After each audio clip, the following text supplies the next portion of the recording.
ان کے سوالات میں خود ہی آپ کی نظر کر دوں گی کہ ان کی کیا کیا مسائل چل رہے ہیں پھر اینڈ پہ. ابھی آپ اس اہم مسئلے پہ ذرا گفتگو فرمائیے. 3 باتیں آپ نے پوچھی تھیں، اس میں پہلی بات یہ بیان کر دوں کہ مقصد یہ نہیں ہے کہ ان لوگوں کی بھی کوئی ڈسکریمنیشن ہو، وہ بھی انسان ہے. اور یہاں پر آپ دیکھیے، میں نے یو ایس کے اندر دیکھا ہے لوگوں کی محبت، لوگوں کے ساتھ ایک دوسرے کا احترام اور تعلق، اور جو شادی کا معاملہ ہے وہ یوں نہیں ہوتا کہ محض اس کے اندر یہ چیز دیکھی جاتی ہے. جو بات میں کرنا چاہ رہا تھا وہ یہ کہ انسان کو اللہ نے ایک فطرت دی ہے، وہ فطرت اسی بات کو اپریشیٹ کرتی ہے کہ آپ نے اچھائی کی طرف جانا ہے، آپ نے حسن کی طرف جانا ہے، آپ نے جمال کی طرف جانا ہے. جب آپ دکان پہ جاتے ہیں کوئی جوتا لینے کے لیے، آپ کے پاس انتخاب ہوتا ہے تو آپ ہمیشہ اچھا جوتا لیتے ہیں. یہ ایک فیکٹ ہے، اس فیکٹ کو ڈینائی نہیں کرنا چاہیے. جوتے تو باہر موچی کے پاس ٹوٹے پھوٹے بھی پڑے ہوئے ہوتے ہیں. اگر آپ کی لیکن سر اچھائی صرف خوبصورتی تو نہیں ہے نا، کوئی انسان اس کی اخلاقیات. جی میں اسی پہ آ رہا ہوں. میں نے یہ بتایا تھا کہ ہمارے ہاں جس چیز کو شادی کے معاملے میں اچھائی اور برائی یا انتخاب کا معیار بنایا جاتا ہے وہ ظاہری حسن ہے. اس کی تو میں نے مکمل نفی کر دی، مکمل نفی اس معنی میں کر دی کہ ظاہری حسن یعنی ایک چیز کو آپ دیکھیں گے وہ آپ کے دل میں اترے گی. آپ کا انتخاب ہے نا، آپ انتخاب کرنے جا رہے ہیں. آپ یہ دیکھیں گے، ممکن ہے آپ کو شخصیت بھی پسند ہے اور آنکھیں بھی پسند ہے، ممکن ہے آپ کو گفتگو کرنے کا طریقہ بھی پسند ہے، آواز بھی پسند ہے، اور اس کی تعلیمی پس منظر بھی پسند ہے. یہ سب کچھ آپ دیکھیں گے، آپ کا انتخاب ہے. آپ کو یہی معاملہ کسی اپاہج خاتون میں نظر آ جاتا ہے، کوئی پرابلم کی بات نہیں ہے. تو لیکن میں نے یہ کہا تھا کہ جس وقت والدین انتخاب کرنے جاتے ہیں، وہ انتخاب نارمل خواتین، یہ دنیا پوری کی پوری دنیا اپاہج لوگوں سے تو نہیں بھری ہوئی نا، یہ تو ایکسیپشنز ہوتی ہیں. ان ایکسیپشنز کو بھی مینج کرنے والے بڑے لوگ یہاں پر موجود ہیں. لوگ بیواؤں سے شادی کر لیتے ہیں، لوگ یتیم بچوں سے شادی کر لیتے ہیں. تو وہ تو ہوگا. میرے کہنے کا مطلب یہ تھا کہ جس وقت ایک والدین انتخاب کرتے ہیں تو ان کو یہ چیز دیکھنی چاہیے کہ بھائی بچی ہے، اصل چیز کیا ہے؟ اصل چیز پرسنالٹی ہے، اپیرنس اصل چیز نہیں ہے. پہلی بات. دوسری بات یہ ہے کہ جو ہمارے والدین بہت کانشیس ہوتے ہیں، اور یہ بات آپ نے بڑی اچھی بیان کی، ایسا ہی ہے پیدائش سے ان کو یہ ہوتا ہے کہ بھائی مثلا آنکھیں ٹیڑھی ہیں، یا مثلا رنگ جو ہے وہ اس طرح کا نہیں ہے، یا ہیئر لائن ٹھیک نہیں بنی ہوئی، تو بچی کی شادی کا کیا ہوگا؟ پوری زندگی اسی میں گزر جاتی ہے. تو بھی سوال یہ ہے کہ آپ کو یہ فکر ہے نا کہ معاشرہ تبدیل نہیں ہو سکتا آپ کے لیے. بچی اگر مہنگی ہے یا بچی کی ہیئر لائن ٹھیک نہیں ہے تو شادی کرنا کون سے دنیا کے فرائض اور واجبات میں شامل؟ شادی نہ کریں. یعنی میں کیوں نہ کریں؟ آپ پٹی بڑھا رہے نہیں، میں والدین کو یہ کہنا چاہ رہا ہوں کہ آپ اس احساس کمتری کا شکار کیوں ہوتے کوئی اس سے شادی نہیں کرے گا؟ بھائی اگر اس بچے میں یہاں پر ایک اور بھی بات بتا دوں آپ کو. کچھ پیرنٹس اس قدر، میں آپ کو بڑی ہی یہ بات حقیقت کی مبنی بات بتا رہی ہوں کہ وہ ذہن بنا لیتے ہیں کہ ہم نے شادی اس کی نہیں کرنی، اس کے بعد کوئی رشتہ بھلے آ بھی جائے وہ شادی نہیں کرتے، کیونکہ وہ سوچتے ہیں یہ جو شادی کرنا چاہتا ہے نا اس کے پیچھے کوئی ریزن ہوگی. شاید یہ جائیداد لینا چاہتا ہے، شاید یہ ہمیں بعد میں تنگ کرے گا، بعد میں شاید کچھ کرے گا، تو وہ کرتے ہی نہیں ہے سرے سے. دیکھیں دونوں رویے غیر معتدل رویے ہیں. جو اعتدال کا رویہ ہے وہ یہ ہے کہ ایک بچی آپ کے گھر تشریف لائی ہے، اللہ نے آپ کو ایک امانت دی ہے، آپ کی ذمہ داری کیا ہے؟ آپ کی ذمہ داری اس کی تربیت کریں، اس کو تعلیم دیں، اس کو اچھا پس منظر ماحول دیں جس میں وہ ایک خود مختار اپنے پیروں پر کھڑی ہو معاشرے کے اندر. اس کی شادی کرنا یہ معاملہ اللہ کے ہاتھ میں ہوتا ہے. اللہ تعالیٰ کوئی نہ کوئی امکان پیدا کر دے گا. کیا اس معاشرے میں اگر صرف اور صرف گوری لڑکیوں کی شادی ہوتی تو یہ کالی مائیں ساری جو ہم دیکھتے ہیں کہاں سے آئی ہیں؟ یہ بھی تو کسی کی بیوی ہے نا آخر. تو وہ اچھا اس میں ہوتا کیا ہے؟ اس میں ہوتا یہ ہے کہ خود امی جو ہیں یعنی ابو جو ہیں ان کے حسن و جمال کو اگر آپ ناپنے نکلیں اور امی کے حسن و جمال کو ناپنے نکلیں یا جن سے شادی ہوئی ان کو ناپنے نکلیں تو وہ آپ کو احساس ہوگا کہ کچھ بھی نہیں ہے. لیکن بچی کے بارے میں یہ کانشیسنس آپ یہ رکھتے ہیں، یہ بالکل. اور میں آپ کو ایک بات عرض کروں کہ یہ وقت کے ساتھ ساتھ یہ سب ختم ہو رہا ہے. جیسے جیسے تعلیم آ رہی ہے، بچیاں ہوں یا بچے ہوں، اس وقت اگر وہ کیریئر اورینٹڈ آپ ان کو بنائیں، ان کو بتائیں کہ زندگی کا ہدف کیا ہے، تو آپ یہ دیکھیں گے کہ وقت کے ساتھ ساتھ خود معاشرے کے اندر ان کی قبولیت پیدا ہو جائے گی. اگر رنگ کالا ہے تو کوئی بات نہیں ہے، آپ دیکھیں گے کہ لوگ ان کی طرف آئیں گے کیونکہ ان کی سوچ رکھنے والے باقی لوگ بھی معاشرے میں موجود ہیں. تو اس کے لیے بالکل والدین کو پریشان نہیں ہونا چاہیے. اور زیادہ سے زیادہ میں نے جو بات عرض کی, کیا ہوگا, شادی نہیں ہوگی تو کیا شادی نہیں ہوگی تو کیا وہ جی نہیں سکتی؟ اس کے میں بہت ساری ایسی خواتین کو جانتا ہوں جنہوں نے شادی نہیں کی لیکن وہ اچھی بھلی زندگی جیتی ہیں. تو لیکن سر شادی اچھی بات ہے, کوشش تو کرے نا. نہیں یہاں پر اب یہ تو نہیں ہے نا, اب آپ یہاں پر یہ بھی چیز ذہن میں رکھیں کہ والدین بالکل ریلیکس ہو کے نا بیٹھ جائے کہ ہم نے تو کرنی ہی نہیں ہے. کم از کم کوشش تو کرے اس کے لیے کہ بھئی اچھا رشتہ اس کوشش کے بچپن سے اس کی تربیت کی ہونی چاہیے. شادی کی کوشش نہیں ہونی چاہیے کہ اس کو خوبصورت بنایا اس جائے. کے علاوہ مطلب میں کہہ رہی ہوں کہ جب ایک ایج آ جائے اس کی, شادی کی جب عمر آ جائے, تب ریلیکس ہو کر نہ بیٹھ جائیں گے بھائی ہم نے تو نہیں کرنی, چھوڑو اس کی تو ٹینشن ہی نہیں لینی. لیکن دیکھیں آپ یہ بات سمجھ ٹینشن نہیں رہے شاید. نہیں, میں سمجھ رہا ہوں آپ کی بات, میں آپ کی بات سمجھ رہا ہوں. دیکھیں سر ایک منٹ, دیکھیں آپ کو بھی یہ بات معلوم ہے کہ بہت سی خواتین جو جاب کرتی ہیں, بہت سی خواتین جو جاب کرتی ہیں ان کی شادی نہیں ہو پاتی کیونکہ گھر والے کہتے ہیں چھوڑو یہ تو جاب کرتی ہے, کماتی ہے, کھاتی ہے, چھوڑو کیا کرنا ہے شادی کر کے. تو کیا اس کی جنسی ضروریات نہیں ہے, اس کی جسمانی ضروریات نہیں ہے, وہ بھی تو ہے نا. تو وہ کہاں جائے, وہ سائیکو ہو جائے, کہاں جائے؟ اس کو والدین کو پیش نظر رکھنا چاہیے. میں جو بات کر رہا ہوں وہ یہ ہے کہ چیزوں کو پریشرائز کر کے ایک ٹربل بنا کر, زندگی کا پرابلم بنا کر رستے بند نہ کریں, یہ میں بات کر رہا ہوں. یعنی اس کے اندر شادی کرنے کے لیے سارے چیزوں کو بنا, اس میں پرابلم نہ بنائے. وہ نوکری کر رہی ہے, آپ روز سر پہ کھڑے ہوئے ہیں, شادی کب ہوگی تمہاری, آج ہمیں رشتہ لے کر آؤ, کہتی میری میٹنگ ہے, آپ کہہ رہے ہیں سسرال وہاں لے کر جانا ہے تمہیں. پرابلم نہ بنائیں چیزوں کو, چیزوں کو نیچرل اپنی پیس پہ رہنے دیں. شادی ہو بھی جائے گی, اور میں یہ کہتا ہوں کہ آپ نے اپنی پیس پہ رہنے دیا, نہیں ہوئی تو اس کو بھی زندگی کا روگ نہ بنائے. بھائی ہونی ہوگی تو آپ کوشش کریں گے, ہو جائے گی. کوشش کی نہیں ہوئی تو اب یہ نہیں کہ پوری زندگی اس کو تانے دے دے کے مار دیں کہ ہم نے تو بڑی کوشش کی, تو روز وہ بیچاری آ رہی ہے تو اس کی شادی نہیں ہوئی, تو آپ اس کو زندگی کا مسئلہ پرابلم نہ بنائیں. زندگی کی حقیقت ہے شادی, لیکن زندگی کی اس سے بڑی حقیقتیں بھی انسان کے سامنے ہیں, ان پر توجہ دینی چاہیے. یہ کام ایک درجے میں توجہ دیں گے, اللہ تعالیٰ معاملہ, آخر سب کی شادی ہوئی گئی نا جی. ہمارے جو چوکیدار ہوتے ہیں, ڈرائیور ہوتے ہیں, ان کی بھی شادیاں ہو جاتی ہیں نا. شادی تو ہونی ہے, ہو جائے گی معاشرے کے اندر, پرابلم نہ بنائیں. اچھا جو خود مختار ہے, تو مطلب ہم حقوق کے حوالے سے بات کر رہے ہیں نا, تو اگر کوئی خود مختار ہے اور وہ کر سکتی ہے, تو کیا اگر وہ اسٹیپ لیتی ہے تو یہ نافرمانی کے زمرے میں آتا ہے؟ دیکھیے ہم لوگ جب ایک سوسائٹی میں رہتے ہیں تو جس طریقے سے سوسائٹی میں رہنے سے ہمارے کچھ حقوق ہوتے ہیں, اسی طریقے سے ریلیشن شپس کے کچھ تقاضے پیدا ہو جاتے ہیں. میں والد صاحب اگر مجھے کہتے ہیں بیٹا پانی پلا دو, تو میں کوئی دنیا کا قانون مجھے پابند نہیں کرتا آ کر کہ تم نے پانی پلانا ہے. کیا چیز میرے اندر یہ ارج پیدا کرتی ہے, میرا ان سے رشتے کی حساسیت اور تعلق کا جو اظہار ہے وہ مجھے مجبور کرتا ہے کہ یہ میرے باپ ہیں, میرے لیے پورا دن محنت مشقت کرتے ہیں, اگر یہ مجھ سے کوئی مطالبہ کرتے ہیں تو میں خوش دلی سے اس کو پورا کروں. اس سے رشتوں کا ایک ماحول پیدا ہوتا ہے. یہ رشتے محض منفعت کی بنیاد پہ نہیں ہے کہ باپ نے آپ کو زندگی میں 18 سال تک پال کے $20,000 آپ پہ لگائے, تو اب آپ 18 سے 28 سال تک وہ 20 واپس کر کے آپ کے رشتے ختم ہو جائیں گے. نہیں, یہ ایک محبت کے دھاگوں میں بندھے ہوئے رشتے ہیں. ان سے کچھ تقاضے پیدا ہوتے ہیں, ان سے ایک انوائرمنٹ پیدا ہوتی ہے, اس سے انسان کی جو ایستھیٹک سینس ہے وہ ڈیولپ ہوتی ہے. میرے اندر یہ جمالیات کی حصہ, یہ رشتوں ہی کی صورت میں مجسم اور مشخص اور نمودار ہوتی ہے. تو جس وقت آپ فیصلہ کرتے ہیں کہ آپ نے شادی کرنی ہے, تو جب آپ گھر کے اندر رہتے ہوئے یہ فیصلہ کرتے ہیں کہ مثلاً میں نے کہیں مکان بنانا ہے, تو یوں نہیں ہوتا کہ ایک دن آپ چل کھڑے ہوئے اور جا کر آپ نے ایک کام کر دیا. آپ لوگوں کو اعتماد میں لیتے ہیں, اور آپ کو لوگوں کو اعتماد میں لینا چاہیے ہے. یوں نہیں ہو سکتا کہ آپ نکلیں, آپ کہیں میرا تو حق ہے, میں تو آزاد خود مختار شہری ہوں, میرا تو ووٹ بھی ہے, اور میں نے تو ڈگری بھی لے لی, میری نوکری میں جا کے فیصلہ کر لوں. نہیں, پھر آپ اصل میں ان رشتوں کی نزاکتوں, ان حساسیتوں, ان مطالبات, ان محبت کے رشتوں اور جذبوں کو نہیں مانتے. کل کو والدین یہ کہیں کہ ٹھیک ہے بھی تم نے شادی کی تھی, تمہارے بچے تمہاری ذمہ داری ہے, کل تم مر جاؤ گے ان کو سڑک پہ پھینک دینا ہماری ذمہ داری نہیں. ایسا نہیں ہوتا. ہر ایک اپنے حصے کا جو ایموشن ہے وہ اس میں ڈالتا ہے, تب اس سے فیملی بنتی ہے. تو آئیڈیل سچویشن کیا ہے, وہ یہی ہے کہ جب آپ شادی کا فیصلہ کریں, والدین کو اعتماد میں لیں. وہ اگر قائل نہیں ہو رہے تو قائل کرنے کی کوشش کریں, محبت سے کوشش کریں, ایک حد تک کوشش کریں. وہ حد ہر آدمی جانتا ہے.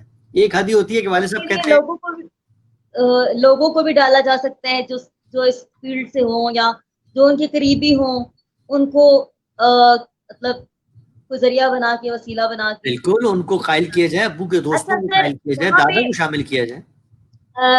جیسے بیوہ ہو جاتی ہیں, طلاق ہو جاتی ہے, گھر آ جاتی ہیں, پیرنٹس کی گھر آ جاتی ہیں, تو کیا اب شادی جب ہو جاتی ہے تو کہتے ہیں نا کہ شوہر کی ذمہ داری ہے, اب تو شوہر ہی کفیل ہے. اب جب طلاق ہو کے گھر آ گئی ہے تو پھر والدین اس کی کفیل ظاہر والد ہی ہوں گے نا, والد اس کی ذمہ داری اٹھانے کے پابند ہیں. بالکل پابند ہے, کس کے پاس جائے گی؟ یعنی یہ ذمہ داری اٹھانے کے پابند قانونی طور پہ تو آپ جائیں گے عدالت میں تو وہ کہیں گے یہ خود مختار خاتون ہے, لیکن اخلاقی لحاظ سے, معاشرتی لحاظ سے آپ نے اس کو جنم دیا ہے, اس کا آپ نے جگہ معاملہ کیا, وہ نہیں ہو سکا. اسی لیے دیکھیں جو شروع میں میں نے بات کہی تھی کہ اس میں اصل چیز کیا ہے, اگر آپ اپنی بچی کو اس کے پیروں پر کھڑا کریں گے, اس کو تعلیم دیں گے, اس کے پاس معاش کے مواقع پیدا کریں گے, تو اگر طلاق ہو جائے, شوہر کے ساتھ نبھا نہ ہو سکے, تو وہ یوں نہیں ہے کہ گھر پہ آ کے بیٹھ جائے گی, اس کی ایک زندہ شخصیت ہوگی. آپ نے پوری زندگی اس کے بال سیدھے کرنے اور رنگ گورا کرنے کی کریمیں لگانے پہ اگر محنت کی ہے تو پھر تو آپ کو کفالت ہی کرنی پڑے گی مرتے دم تک. لیکن اگر آپ نے اس کو تعلیم دیا, شعور دیا, اس کے اندر صلاحیت پیدا کی, اس کے بعد ڈگری ہیں, تو وہ معاشرے میں اپنے پیروں پہ کھڑی ہوئی ہوگی. لیکن کبھی اس طرح کی صورتحال ہو جاتی ہے تو اس میں شادی کرتے ہوئے بھی اس چیز کو آپ پیش نظر رکھیں, جس سے شادی ہو رہی ہے اس سے آپ یہ لکھوائیں. اور میں آپ کو بتاؤں یہ شادی جو ہے یہ اصلاً ایک کانٹریکٹ ہے, اس کے اندر آپ اپنی بچی کی شخصیت, اس کے مزاج, اس کے تقاضے لکھ کر جو چیز منوانا چاہیں وہ شوہر سے منوا سکتے ہیں. تو اگر آپ کو یہ لگتا ہے کہ رشتے کے اندر نبھا کا مشکل ہوگا یا بچی کی شخصیت ایسی ہے, تو آپ شوہر سے لکھوا سکتے ہیں کہ اس کی تم مقرر کرو کوئی چیز, اگر طلاق بھی ہو جائے تم اس کو یہ پیسے دو گے, یا اس کو تم یہ پلاٹ دو گے, یا اس کو یہ پلازا دیا, اس کا کرایہ اس کو آئے گا. یہ تمام چیزیں پریکاشنری میجر کے طور پہ والدین کر سکتے ہیں. اچھا, بالکل آخر میں کوشچنس کمنٹس جو ہے وہ لینے سے پہلے اس کو کمنٹ ہی سمجھوں گی. ہمارے فیس بک پہ ایک ساتھی ہیں جو بھی اس وقت نہیں, ان کا مجھے کمنٹ کوئی نظر آ رہا, میں بھی کیا ہو پیچھے مجھے بھی نہیں پتا چل رہا. ان کے ساتھ یہی مسئلہ ہے کہ وہ ایون میل ہیں, خود مختار ہیں, جاب کرتے ہیں, ٹیچر ہیں, اور وہ شادی کا ان کا پیرنٹس نہیں کرتے, اور وہ اکثر پوسٹ یہ کرتے ہیں کہ پیرنٹس میری شادی نہیں کرتے اور کہتے ہیں ہم نے نہیں کرنی. تو اس کو ظاہر لوگ کہتے ہیں بھائی آپ کر لیں, آپ تو مرد ہیں. تو وہ کہتا ہے بھائی ایسے تو لڑکی کوئی نہیں دیتا کہ والد نہ ہو, والدہ نہ ہو بیچ میں, تو کوئی خالی لڑکے کو شادی لڑکی نہیں دیتا. تو وہ اکثر یہ بات جو ہے نا ان کا پٹنا پڑا ہوتا ہے ان کے وال کے اوپر. تو مطلب ساری باتیں پھر ہم نے اس کا جو نچوڑ ہے وہ یہی ہے کہ وہ خود اسٹیپ لے سکتا ہے. بالکل لے سکتے ہیں, کیوں نہیں لے سکتے, اپنے خود بالکل اسٹیپ لے سکتے ہیں. دیکھیے میں نے یہ بات کمنٹ کی تھی کہ جی جی جی جاری رکھیں. ایک آخری بات میں کر دوں کہ والدین یہ جو اب تلفی کرتے ہیں کہ بڑے کی ہو جائے پھر چھوٹے کی ہوگی, بڑے بھائی صاحب نے جو ہے وہ ابھی تک کچھ معاملہ کیا ہی نہیں, اور میں جو ہوں پوری زندگی بڑے کے. اور یہ ریئل پرابلم ہے سوسائٹی کا. میں آپ کو بتاؤں, دسیوں لوگ ہیں جو کہتے ہیں بھائی ابو کو قائل کرو, وہ کہتے ہیں کہ خاندان والے کیا کہیں گے, بہن بیٹھی ہوئی ہے ابھی, اب وہ بہن نے اٹھنے کا فیصلہ ہی نہیں کیا, وہ بیٹھنے پہ مائل ہو چکی ہے, تو مجھے کیوں پوری زندگی آپ نے بٹھا دیا ہے. تو بالکل حق تلفی ہے بچوں کی. یہ بچے ایک حد تک صبر کر سکتے ہیں, اس کے بعد بہت شائستگی, احترام, عزت کے ساتھ والدین کو بتائیں کہ دیکھیے جی جتنا آپ نے میرے ساتھ کرنا تھا کر دیا, اب پوری زندگی مجھے نہ ذہنی مریض بننے کا شوق ہے کہ میں آپ کی خواہش کے پیش نظر اپنی زندگی برباد کروں, میں نارمل لائف گزارنا چاہتا ہوں. آپ لوگ نہیں ہیں تو پھر وہ جائیں, اور اگر ان کو کوئی رشتہ نہیں دیتا تو وہ کسی ایسی بچی کا تلاش کریں کہ جس کے والدین ان کے والدین ایک ہی طرح کے, تو رشتہ ہو جائے گا آسانی سے.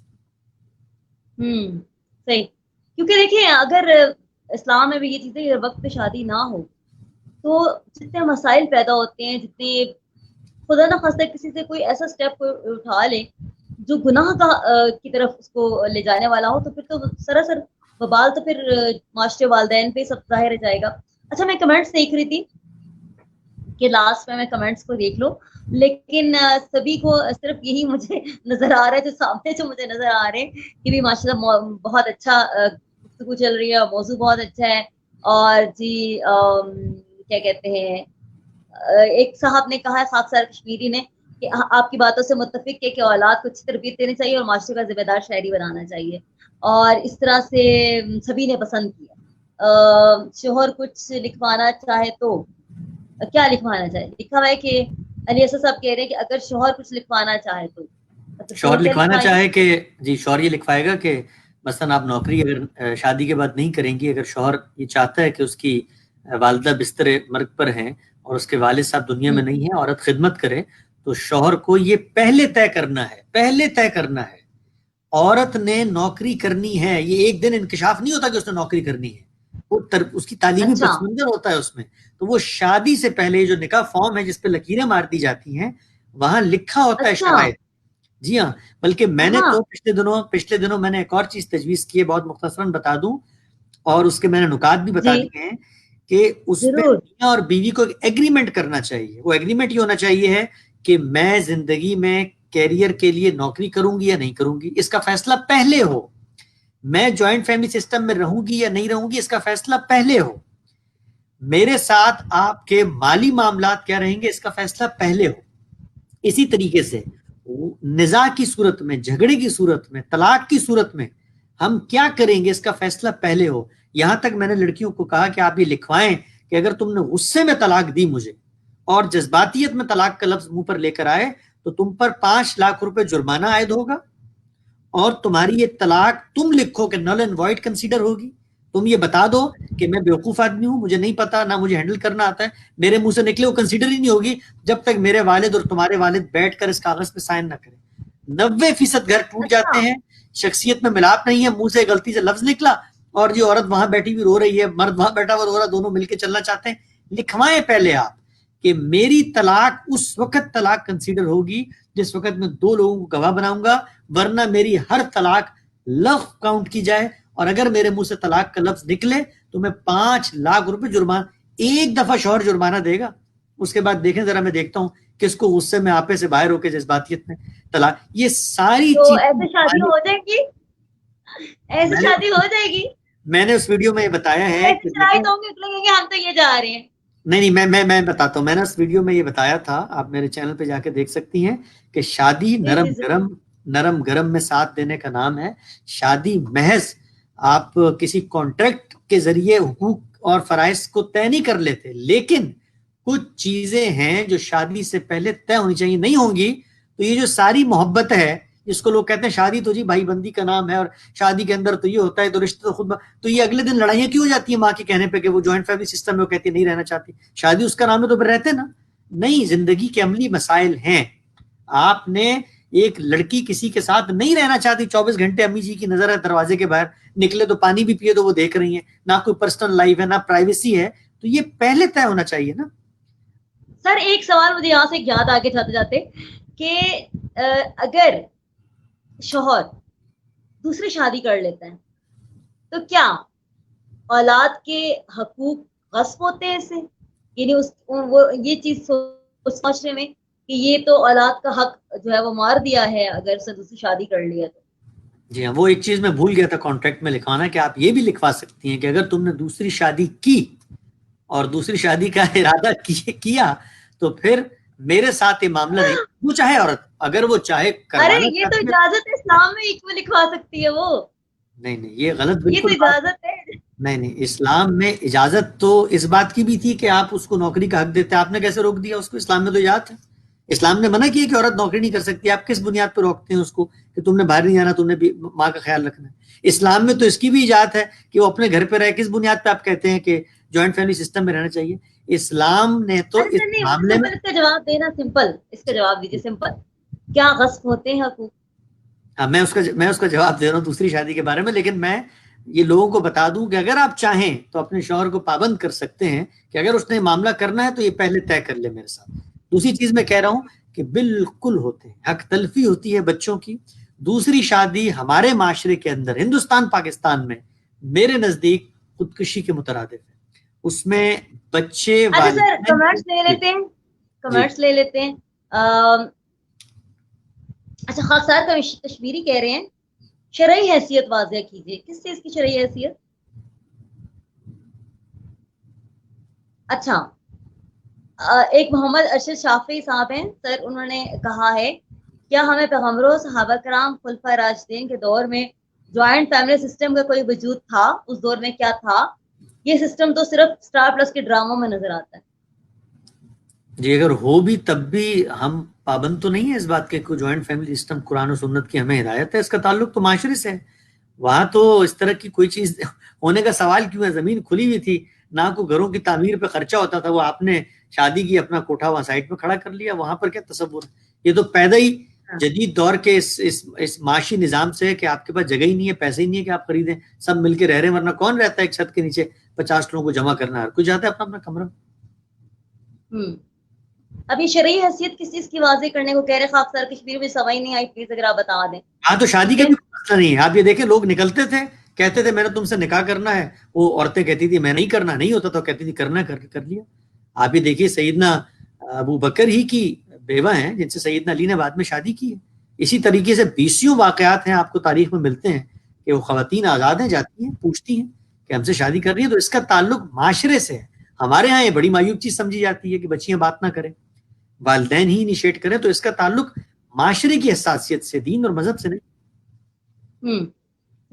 اچھا سر, یہ ایک سوال ہے, سید ہادی کہہ رہے ہیں کہ مغربی معاشرہ تو بڑا خوشحال اور ترقی یافتہ ہے, تو وہاں طلاق کی شرح زیادہ کیوں ہے؟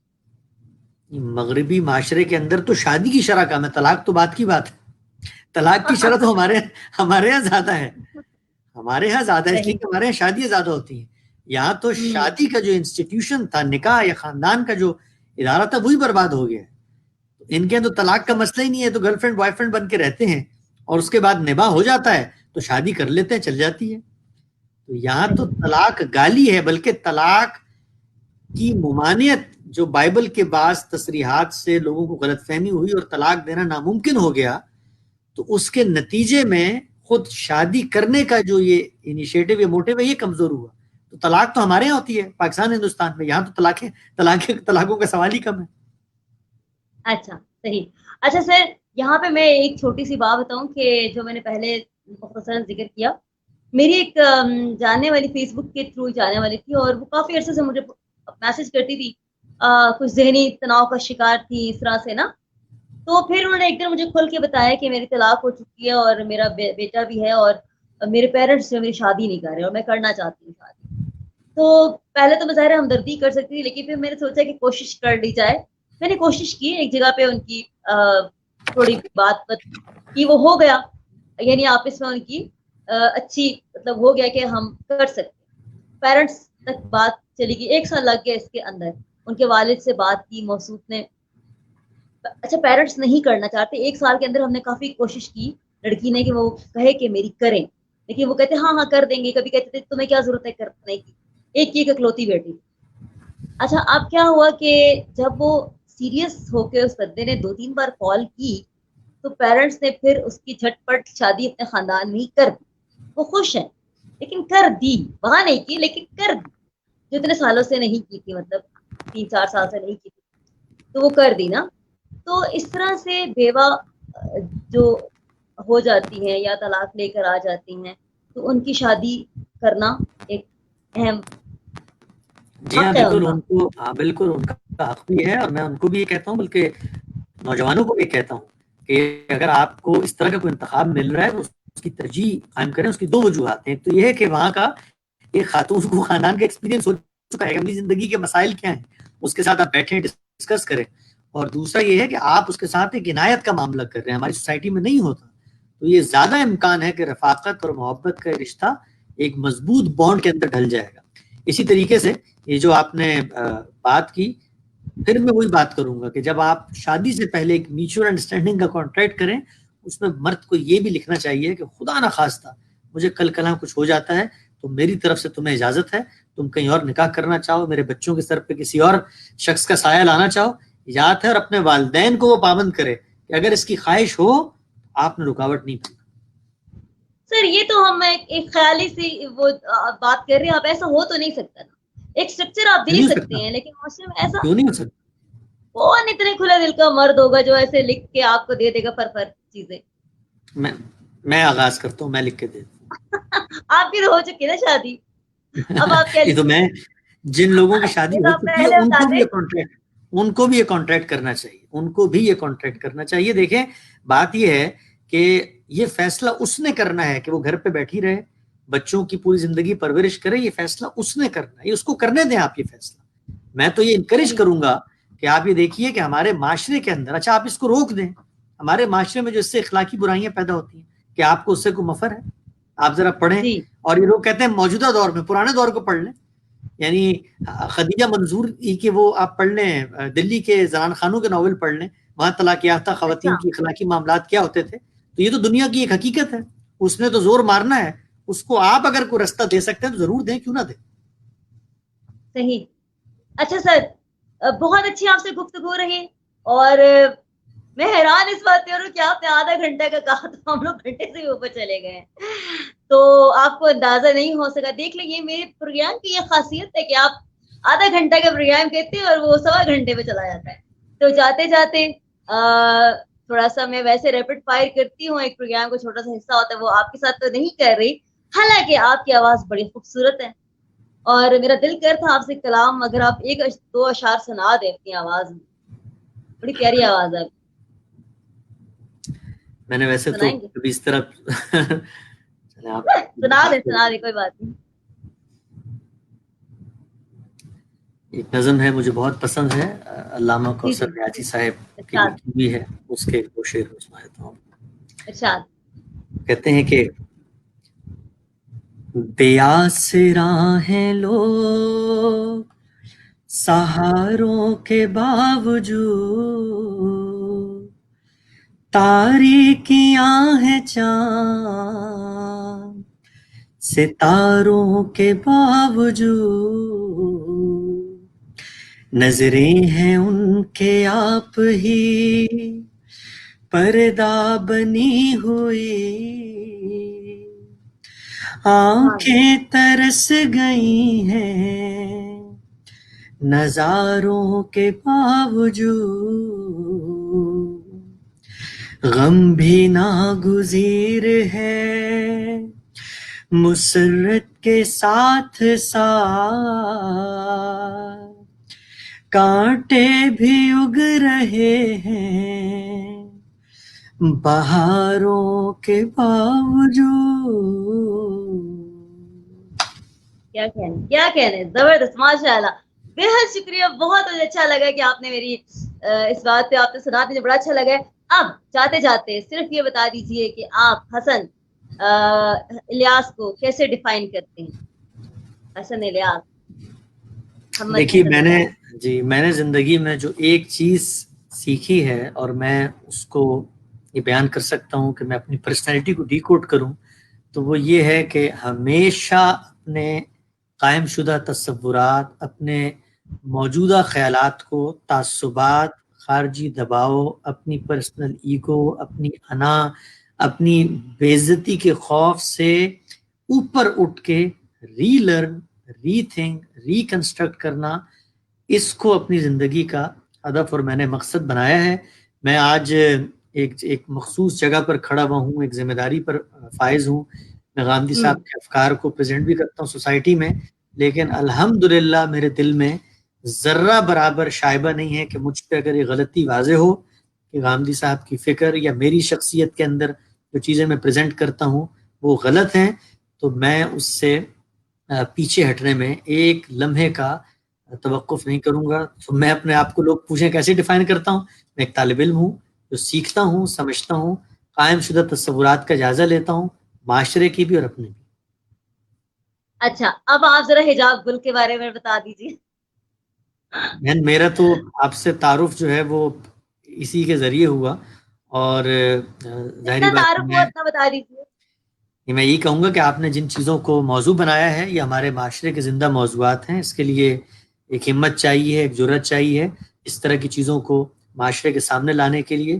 اور مجھے یہ لگتا ہے کہ یہ جو دور ہے، اس دور کو لیڈ کرنا چاہیے نوجوانوں کو. ان کو اب آ کر اس مسند پہ بیٹھنا چاہیے ہے جس میں وہ پیروں کے استاد بنے اور ان کو بھی بتائیں، کیونکہ اس دور کے اندر تعلیم اور اظہار کے جو مواقع پیدا ہوئے ہیں یہ پہلے نہیں تھے. تو آپ اگر یہ خدمت انجام دے رہی ہیں تو میری نیک تمنائیں، دعائیں آپ کے ساتھ. بہت شکریہ. جاتے جاتے آٹوگراف دے دیجیے گا تاکہ ہمارے پروگرام کے لیے ایک سیو ہو جائے، محفوظ ہو جائے کہ آپ ہمارے پروگرام میں آئے تھے فرسٹ ٹائم اور آپ نے ہمیں آٹوگراف دیا تھا. آٹوگراف بول کے دیا جائے گا جی؟ آپ بول کے دیں گے، ہم اپنے دل پہ لکھ لیں گے. اچھا بول کے کیا بات کہی جائے؟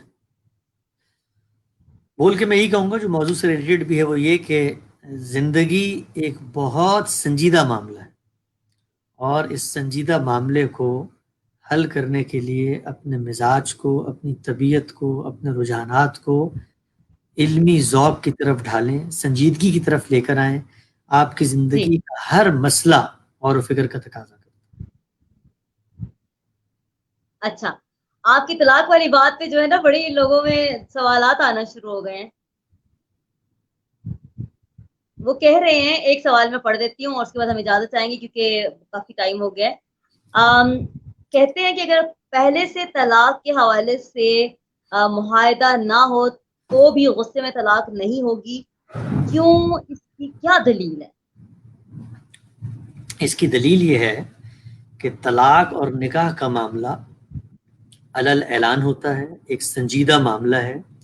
یہ معاملہ کوئی کھیل مذاق کا نہیں ہے. اس سے ایک خاندان کی یونٹی جڑی ہوئی ہوتی ہے. اس میں ایک دوسرا انسان آپ کے ساتھ اپنا گھر بار چھوڑ کے جو آپ کے گھر میں آیا ہوتا ہے آپ کی زندگی کا ساتھی بننے کے لیے، وہ ایک فریق بن کے کھڑا ہوا ہوتا ہے. اگر آپ کے اندر ایک کام کرنے کا ارادہ نہیں تھا، عزم نہیں تھا، تو یہ تو طلاق دنیا کا کوئی معاملہ بھی ایسے نہیں ہوتا. میں کھڑے ہو کر صحیح. جذبات میں، اشتعال میں، غلبہ حال کی کیفیت میں عقل کو کسی کے ہاتھ میں دے کر کوئی فیصلہ کروں. طلاق تو بڑی سنجیدہ چیز ہے، کوئی صحیح. فیصلہ کنسیڈر نہیں ہوتا. تو قرآن مجید نے بھی یہ کہا ہے وَإِنْ عَزَمُوا الطلاق، جب تم طلاق کا مصمم ارادہ کر لو. اور اس کا فیصلہ جی کس نے کرنا ہے؟ طلاق دینے والے نے. کسی دوسرے کو یہ حق ہی نہیں ہے کہ وہ فیصلہ کرے طلاق ہوئی ہے کہ نہیں ہوئی. یہ فیصلہ اس بندے نے کرنا ہے کہ طلاق نام کس چیز کا ہے. بھئی میں نے یہ فیصلہ کر لیا کہ میں نے اب اس کے ساتھ نہیں رہنا. تو کسی دوسرے کو یہ حق کیسے پہنچتا ہے کہ وہ میرے منہ سے نکلی ہوئی کسی بات، کسی جملے، کسی عبارت، کسی لفظ کو ڈیفائن کر کے بتائے کہ تمہاری بیوی اب تم پر حرام ہو گئی. یہ قرآن کی روشنی میں یہ بات کر رہا ہوں. ہمارے ہاں جی میری یوٹیوب پہ ایک ویڈیو موجود ہے، تفصیل سے میں نے اس میں آرگومنٹ دے دیا ہے کہ غصے کی حالت میں طلاق ہوتی ہے یا نہیں ہوتی. اس پہ ہمارے علماء کا استدلال کیا ہے. وہ اس کو بالکل ایک دوسری جگہ سے دیکھتے ہیں. ان کے نزدیک اس معاملے کے اندر، ان کے نزدیک اصل میں پورا دین ہی کچھ احکامات کا مجموعہ ہے. وہ احکام ان کو اڑتی ہوئی کسی خبر سے مل جائیں تو اس کی بنیاد پر وہ پوری شریعت کو محصور کر دیتے ہیں کہ جی غصے میں کہے، اور وہ ایک روایت لے کر آتے ہیں، بالکل ضعیف روایت. صحیح. کسی کتاب نے اس کو بیان کرنا پسند نہیں کیا کہ سلاست جدہن جد و ہزلہن جد النکاح والطلاق والعتاق. ہنستے ہوئے کہو، روتے ہوئے کہو، مذاق میں کہو، غصے میں کہو، طلاق ہو، غلام کو آزاد کرنا ہو، نکاح ہو تو وہ ہو جائے گا. ضعیف روایت ہے.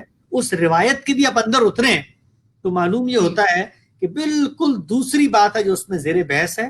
ایک آدمی تھا مدینے کے اندر، اس کے بارے میں روایت صحیح. کہتی ہے کان الرجل یطلق النساء. ایک آدمی تھا طلاقیں دیتا رہتا تھا. اس سے جب کوئی صحیح. پوچھتا تھا تو کہتا تھا میں تو مذاق کر رہا تھا. اس کا مقدمہ صحیح. پیش کیا گیا ہے تو اس کو یہ ہاں. تنبیہ کی گئی ہے کہ مذاق ہو یا سنجیدگی ہو، دوبارہ یہ حرکت کی تو نافذ کر دیں گے. اس کا اس سے کیا تعلق ہے کہ ایک آدمی ٹینشن میں آیا، بیوی نے کہا کہ میں ماں کے گھر جا رہی ہوں، اس کا بلڈ پریشر ہائی تھا، منہ سے یہ بدتمیزی کے الفاظ نکل گئے جو بڑے گناہ کے الفاظ ہیں، توبہ استغفار کرنی چاہیے. لیکن اس سے صحیح. طلاق واقع ہو جاتی ہے، یہ بالکل بے بنیاد نقطہ نظر ہے. تو سر کیا بیوی بہت خوبصورت لگ رہی ہو، بڑی اچھی لگ رہی ہو، کھانا بڑا اچھا پکایا، موڈ بڑا اچھا ہو، تو وہ اسے کہے گا کہ تمہیں طلاق ہو گئی؟ نہیں یہ تو دیکھیں آج یہی میرا موڈ بات بہت اچھا ہے. ہے. نہیں نہیں، غصے میں سوال ہے. آج میں میرا عرض موڈ کرتا ہوں. بہت اچھا ہے، آج تمہیں طلاق. لوگ یہ کہتے ہیں کہ بھئی طلاق تو غصے میں ہی ہوگی. یہ کہاں ہوگا کہ وہ کہے گی آج تم بڑے اچھے لگ رہے ہو. نہیں ہونی چاہیے غصے میں. نکاح غصے میں کیا تھا، نکاح جذباتیت میں کیا تھا. نہیں ہونی چاہیے غصے میں طلاق. دین یہی تو کہتا ہے. یہ کبھی دین کو پڑھیں، وہ کہتا ہے کہ تمہیں اتنے حق دیے گئے ہیں، تم نے جائزہ لینا ہے کہ اس کی کنڈیشن کیا ہے، وہ طہر میں ہے، وہ پیریڈز میں ہے، اس کے بعد کا مرحلہ گزارا ہے، تمہارے گھر میں رہے گی. وہ اگر اس کو گلاس ہی مارنا تھا تو اس کے بعد گھر میں کس منہ سے رکھو گے اس کو. نہیں ہوگی غصے میں طلاق، نہیں دینی آپ اچھا کو غصے میں اچھا، طلاق. میں سوچ رہی ہوں سر اس موضوع پہ نا ایک دن پھر آپ کو سہمت دیں گے، کیونکہ ہم اولاد کے حقوق سے نا تھوڑا ہمارا ٹریک تو چلا گیا، تو ہم اس موضوع پہ آپ کو پھر انشاءاللہ زحمت دیں گے. اور اب جاتے جاتے بتا دیجیے، آپ کو بارش پسند ہے؟ ملیشیا میں بارش. میں رہا 10 سال پہلے مجھے بہت پسند تھی، لیکن ملیشیا میں رہنے کے بعد سچی بات یہ ہے کہ بارش کے ساتھ جو ایک انسان کا لگاؤ ہوتا ہے وہ بہت متاثر ہوا. اب یہاں پہ ٹیرس میں ہے تو یہاں موسم بدلتا رہتا ہے تو بارش یقینی طور پہ پسند ہے. وہاں بہت بارشیں ہوتی تھی ملیشیا میں؟ ہاں وہاں ہر تقریباً صبح نہ ہو تو شام ہوتی تھی, اور اتنی موسلادھار اور اتنی تیز ہوتی تھی کہ وہ بس اچھا. وہ وہی ہے جس کو شعر میں بیان کیا ہے کہ ہاتھ سے کس نے ساغر ٹپکا, موسم کی بے کیفی پر اتنا برسا ٹوٹ کے بادل ڈوب چلا میں, یعنی ہر اچھا. وقت ہی بارش ہو رہی ہوتی تھی. مجھے بھی ملیشیا جانا چاہیے. اچھا ایک بات, دوسری بات یہ, آپ کو میں نے آپ کی ویڈیوز دیکھی ہیں, جب بھی آپ کسی ویڈیو میں بیٹھ کے گفتگو کر رہے ہوتے ہیں, آپ کے بیک پہ بڑا خوبصورت جھنکار سی ہوتی ہے, میوزک سا ہوتا ہے, پانی کی آواز ہوتی ہے, لکڑیوں کے جلنے کی آواز ہوتی ہے, اس کی کوئی خاص وجہ, کوئی ترنم سا دیکھیے ہوتا ہے پیچھے؟ اس کی اصل وجہ تو یہ ہے کہ جب کوئی آدمی گفتگو کر رہا ہوتا ہے تو اس کو اس کی ذہنی کیفیت کو ایسے ماحول میں ہونا چاہیے کہ جہاں پر وہ ایز محسوس کرے, جہاں پر وہ راحت و فرق محسوس کرے. اس لیے کہ اگر آپ کا دماغ, آپ کا جسم ماحول سے ایک اچھا اثر لے رہا ہے تو اس سے آپ کی جو پریزنٹیشن, آپ کی جو پیشکش ہے اس پہ بھی مثبت اثر پیدا ہوتا ہے. دوسرا, دیکھنے والوں کا بھی یہ حق ہے کہ وہ اگر ایک ہی طریقے کا بیک گراؤنڈ دیکھ رہے ہیں, کتابیں ہی پڑھی ہوئی ہیں, اور تیسرا یہ کہ یہ جو کتابوں کا اور یہ خاص جو رسمی ماحول ہوتا ہے یہ کیفیت پیدا کرتا ہے. میں عام طور پہ جب گفتگو کرتا ہوں تو وہ میری گفتگو ہوتی ہے, وہ کوئی لیکچر نہیں ہوتا, وہ محض خیالات کا اظہار ہوتا ہے. تو جیسے آپ پارک میں بیٹھے ہیں, جیسے آپ گھر کی بیلکنی میں بیٹھے ہیں, جیسے آپ راہ پہ چل رہے ہیں, تو ایک کیجول گفتگو کا سلسلہ ہے. اور چوتھی بات بھی پوچھ لیں کہ جس ماحول میں ہم رہتے ہیں, یہاں اللہ تعالیٰ کا بڑا کرم ہے کہ اچھی جگہ میسر ہیں, پارکس ہیں, جھیلیں ہیں, صاف ستھری جگہ ہیں. ملیشیا میں بھی تھی, یہاں پر بھی ہیں, اس لیے یہ موقع بھی مل جاتا ہے. زبردست ہو گیا, بہت مزہ آیا, بہت اچھا لگا آپ سے پروگرام کر کے. انشاءاللہ آپ کو میں نیکسٹ شادی کے اسی موضوع کے اوپر آپ سے دوبارہ گفتگو کریں گے, اور یا پھر کسی اور اچھے سے ٹاپک کو لے کر آئیں گے. میں بڑی ٹینس ہو گئی تھی وہ آپ کی ایک جملے سے پہلے, تو میں نے کہا پتہ نہیں پروگرام کیسا ہوگا, لیکن الحمدللہ پروگرام بہت اچھا ہوا, مجھے بڑا مزہ آیا. اور یقیناً آپ کو بھی مزہ آیا کہ ہم لوگوں نے اس وقت کتنے 1.5 گھنٹے کا پروگرام کر لیا ہے. لوگ مجھے کہتے ہیں پروگرام شارٹ رکھا کریں, لیکن بس کیا کریں کہ بس سوالات نکلتے ہیں, جوابات نکلتے ہیں, اور سب پروگرام چل جاتا ہے. بہت شکریہ جی. آپ سے لوگ سر جی جاتے جی جاتے آپ سے پھر شکریہ کہوں گی. بہت بہت آپ کا تھینکس کہ آپ نے مجھے اتنے قیمتی وقت میں سے تھوڑا سا وقت دیا. اور مصروف شخصیت ہیں آپ, غامدی صاحب کو ہمارا سلام دیجیے گا, اور اپنی دعا میں مجھے ضرور یاد رکھیے گا. اور آپ ان اچھے لوگوں میں سے ہیں جنہوں نے میرے ایک میسج کی جو رپلائی میں مجھے کہا کہ موسٹ ویلکم, کیونکہ بہت سے لوگ ایسے ہیں جو کہ کیا بتاؤں. تو بہرحال آپ ان بہت ہی قیمتی اور اچھے لوگوں میں سے ہیں جنہوں نے فوراً مجھے رپلائی کیا اور حامی بھری.